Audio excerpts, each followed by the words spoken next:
February is Heart Month, and chocolates and candy and diamonds, they're all sweet. But what a better way to display your love than to take steps to help your heart and love your other ones to prevent heart disease. And here with me this morning is Sheikha Harris with Healthcare LLC to explain.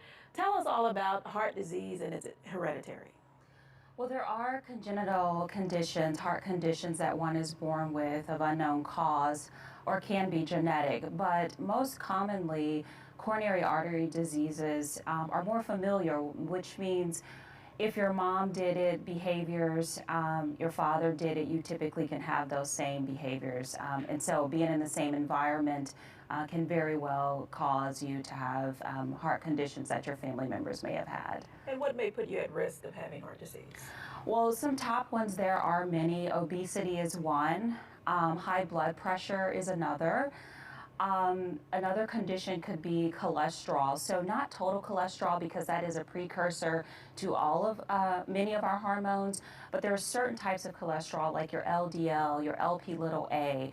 Also hormones. So women who are perimenopause or menopause state, there's typically can be a decline in estrogen. And estrogen, according to the American Heart Association, is very important to the relaxing of blood vessels. So that's another risk factor, is being in menopause. And who may be at greater risk of getting heart disease?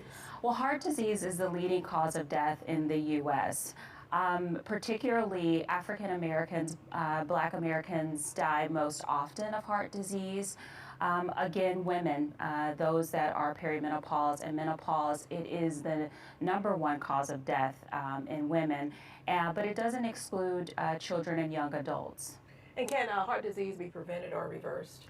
Yes, likely. You know, there's something called epigenetics, and that's where you may have a gene, but your behavior and your environment can turn that gene on, causing you greater risk, or your behaviors can turn that gene off. And a lot of people may ask the question, can a broken heart cause heart disease? You know, it's true. There is a broken heart syndrome.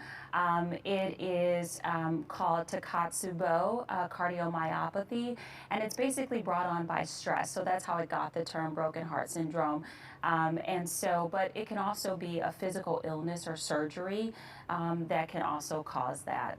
And are there any signs that people should look for, and if so, should they go get a checkup? Yeah, you know, check with your healthcare provider. You want to find out what your risk factors are. Check with someone that understands heart prevention, heart condition prevention, heart health and reversal, and know your risk factors. Come up with a plan for you and your family. Start the children early. All right, I want to thank you for joining us this morning. It's important to get those checkups to check out to make sure and raising the awareness about heart disease. I want to thank you. We have all that information on our website. Stay with us. We will be right back.